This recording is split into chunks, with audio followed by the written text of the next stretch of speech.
تین کی قسم، زیتون کی قسم، طور سینا کی قسم، بلد امین کی قسم، ہم نے انسان کو اچھی صورت پر پیدا کیا، انسان کو خوبصورت بنایا، انسان کا پورا وجود خوبصورت ہے۔ اللہ کی مخلوق میں انسان سے بڑھ کر کوئی خوبصورت نہیں ہے۔ اگر انسان سے بڑھ کر کوئی خوبصورت اللہ کی مخلوق میں ہوتا تو اللہ تبارک و تعالی اپنے محبوب کو اسی شکل کے لباس میں بھیجتا جو اللہ کی مخلوق میں سب سے زیادہ خوبصورت مخلوق ہوتی۔ حضرت انسان کے بشر میں، حضرت انسان کے لباس میں، لباس بشر میں اللہ نے اپنے محبوب کو بھیجا۔ اس کا مطلب یہ ہے کہ اللہ کے نزدیک حضرت انسان سے بڑھ کر، لباس بشر سے بڑھ کر کوئی حسن ہو ہی نہیں سکتا۔ اسی کو حضرت بیدم شاہ وارسی رحمت اللہ علیہ نے بڑے خوبصورت لب و لہجے میں بیان فرمایا ہے۔ کہتے ہیں اب آدمی کچھ اور ہماری نظر میں ہے، اب آدمی کچھ اور ہماری نظر میں ہے، جب سے سنا ہے یار لباس بشر میں ہے، جب سے سنا ہے یار لباس بشر میں ہے۔ تو لباس بشریت بڑا خوبصورت ہے۔ حضرت انسان کو اللہ نے بہت حسن اور جمال عطا کیا ہے، اور انسان کے وجود کے اندر اللہ رب العزت نے جو آنکھیں عطا کی ہے وہ بڑی خوبصورت ہے، بڑی حسین ہے۔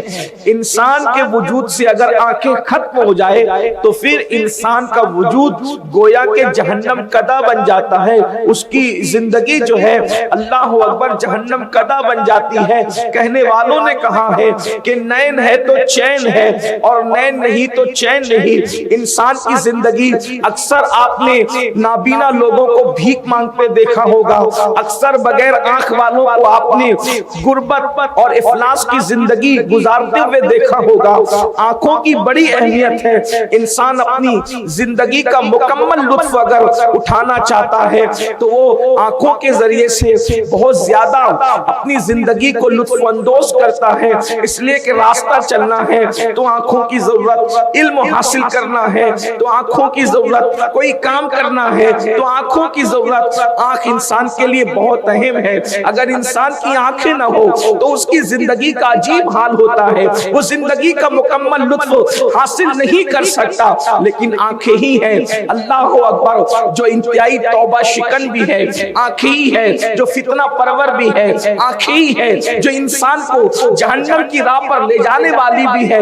آنکھیں نہ ہو تو زندگی جہنم نشان بنتی ہے، اور اگر آنکھوں کا غلط استعمال کیا جائے، آنکھوں کا مس یوز کیا جائے تو پھر یہ آنکھیں ہی انسان کو جہنم کی طرف لے کر کے جاتی ہے۔ اللہ رب العزت کا فرمان ہے قل، اے محبوب آپ فرما دیجئے۔ کس کو فرمائیے؟ قل للمؤمنین یغضوا من ابصارہم، مومنوں سے آپ فرمائیں، ایمان والوں سے فرمائیں، اپنے غلاموں سے فرمائیں کہ وہ اپنی نگاہوں کو نیچی رکھیں، اپنی نگاہوں کی حفاظت کریں۔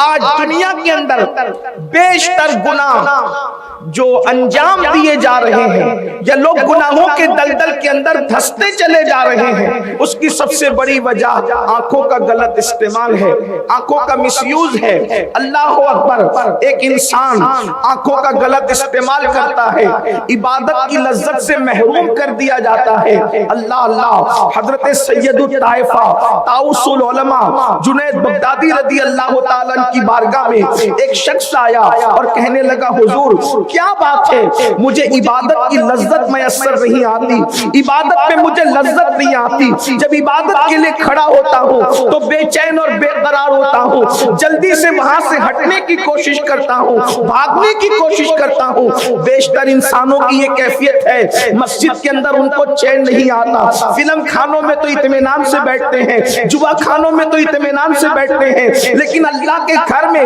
اگر بیان لمبا ہو جائے تو بار بار گھڑی دیکھتے ہیں، تلاوت لمبی ہو جائے تو مسجد بدل دیتے ہیں۔ یہی حال اوروں کا بھی ہے۔ ایک جوان نے سید طائفہ کی بارگاہ میں کہا عبادت میں لذت کیوں نہیں آتی؟ تو سید طائفہ ارشاد فرماتے ہیں شاید تو نے کسی زانی کی کی آنکھوں میں جھانک لیا ہے، یہ اسی کی نحوست ہے کہ اللہ نے تیری عبادت سے لذت کو چھین لیا ہے۔ اندازہ فرمائے اگر کسی زانی کی آنکھ میں جھانک لیا جائے تو اللہ عبادت کی لذت کو چھین لیتا ہے، تو جو آنکھیں خود زنا کرتی ہو، جو آنکھیں خود زانی ہو، ان آنکھ والوں کو عبادت کی لذت کیسے میسر آ سکتی؟ اللہ کے رسول صلی اللہ علیہ وآلہ وسلم ارشاد فرماتے ہیں آنکھ بھی زنا کرتی ہے، آنکھیں بھی زانی ہوتی ہے۔ صحابہ کرام نے عرض کیا یا رسول اللہ صلی اللہ تعالی علیہ وآلہ وسلم آنکھیں کیسے زنا کر سکتی ہے اور آنکھوں کے زنا کا مطلب کیا ہے؟ تو اللہ کے حبیب صلی اللہ علیہ وآلہ وسلم ارشاد فرماتے ہیں کہ جب انسان نامحرم عورتوں کو غلط نیت کے ساتھ تکتا ہے تو یہ آنکھوں کا زنا ہے، اور اللہ کے حبیب صلی اللہ علیہ وآلہ وسلم ارشاد فرماتے ہیں کہ جو آنکھیں کسی اجنبی عورت کو تکتی ہے اور غلط نیت سے تکتی ہے اور پاپ کی نیت سے تکتی ہے، قیامت کے دن ان آنکھوں کے اندر آگ کی سلاخیں ڈالی جائے گی، ان کو آگ کا سرما پہنایا جائے گا۔ اللہ اکبر۔ میرے پیارے آقا صلی اللہ علیہ وآلہ وسلم کے پیارے دیوانوں، اندازہ فرمائیں آج ہم اپنی آنکھوں کو کہاں استعمال کرتے ہیں؟ آج زیادہ تر نوجوان جوانی کے غرور میں، جوانی کے نشے میں، جوانی کے گھمنڈ میں اللہ اکبر آنکھوں کو بالکل آوارہ کر چکے ہیں۔ آنکھیں جو دیکھ رہی ہے دیکھ رہی ہے، کبھی پکچر کے پوسٹر، کبھی گندی فلمیں، کبھی عورتوں پر بدنگاہی، حتیٰ کہ محلے والی خواتین کو گھر میں جو اللہ اکبر کبھی سالی کبھی بھابج، اللہ اللہ، اسی طریقے سے اجنبی عورتوں کو جو جن کے ساتھ پردہ کرنا فرض ہے، اللہ اکبر، ان لوگوں پر بدنگاہی کرنا آج گناہ ہی نہیں سمجھا جاتا۔ میرے پیارے آقا صلی اللہ علیہ وآلہ وسلم کے پیارے دیوانوں، حضرت سیدنا عیسیٰ علیہ نبینا علیہ السلام ارشاد فرماتے ہیں آنکھوں کی حفاظت کرو، اس لیے کہ جو آنکھوں کی حفاظت نہیں کرتا ڈر ہے کہ وہ زنا میں مبتلا ہو جائے۔ اکثر لوگ زنا کے راستے پر آنکھوں ہی کی وجہ سے چل کر کے جاتے ہیں، یعنی پہلے آنکھیں بہکتی ہے انسان کی، پہلے آنکھیں بہکتی ہے، اس کے بعد اس کا دل بہکتا ہے، اور پھر سطر اس دل کے غلط خیال کی ترجمانی کرتا نظر آتا ہے۔ امام اہل سنت سیدی اعلیٰ حضرت امام احمد رضا خان محدث بریلوی رحمت اللہ تعالی علیہ کے بچپن کا واقعہ ہے۔ 4 یا 5 سال کی عمر رہی ہوگی، لمبا سا کرتا پہنا تھا اور فاحشہ عورتیں محلے سے گزر رہی تھی، آپ نے کرتا اٹھا کر کے چہرے پہ ڈال لیا۔ کسی خاتون نے اللہ اکبر فحش گفتگو کرتے ہوئے کہا شہزادے، اس لیے کہ ایک علمی خاندان تھا، خاندان کا علمی وقار تھا، کرتا جب چہرے پہ ڈال لیا آنکھوں کو چھپا لیا، کہا شہزادے کرتا تو آنکھوں پر رکھ لیا ہے، ذرا سطر کی بھی خبر لیجئے۔ 4-5 سال کے امام اہل سنت نے ارشاد فرمایا پہلے آنکھیں بہکتی ہے، تب دل بہکتا ہے، پھر سطر بہکتا ہے۔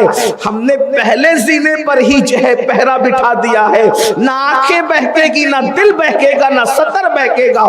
اس طرح سے جو انسان اپنی آنکھوں پہ کنٹرول کر لیتا ہے اللہ اکبر، وہ بدی اور بدکاری سے محفوظ ہو جاتا ہے۔ میرے پیارے آقا صلی اللہ علیہ وآلہ وسلم کے پیارے دیوانوں، کبھی کبھی بد نگاہی انسان کو کفر تک لے جاتی ہے۔ اللہ اکبر، آج میری قوم کے جوان گناہوں سے نکل کر فسق و فجور کی طرف، فسق و فجور سے اور آگے بڑھ کر اب معاذ اللہ کفر شرک کی طرف بھی بڑھتے جا رہے ہیں۔ اللہ اکبر، یہ ناجائز دوستیاں، یہ لڑکیوں کے ساتھ رنگریلیاں، یہ گناہوں کا ماحول، یہ زیادہ تر آنکھوں کے غلط استعمال کی وجہ سے ہے۔ یاد رکھنا اور اچھی طرح یاد رکھنا، فحش باتیں دیکھنے والوں، فحش باتیں کرنے والوں، اللہ کے حبیب صلی اللہ علیہ وآلہ وسلم ارشاد فرماتے ہیں جو اپنی زبان سے فحش بات کرے گا، اگر اس فحش بات کو میں موجودہ دور میں کسی کے جملے کی ترجمانی کروں تو یہ کہہ سکتا ہوں جسے آپ اپنی زبان میں اورل سیکس کہتے ہیں، اس کو فحش بات کہا گیا۔ فحش بات جو اپنی زبان سے کرے گا جسے آپ لوگ اپنی زبان میں اورل سیکس کہتے ہیں، اللہ کے رسول علیہ السلام فرماتے ہیں قیامت کے دن وہ کتے کی شکل میں لایا جائے گا،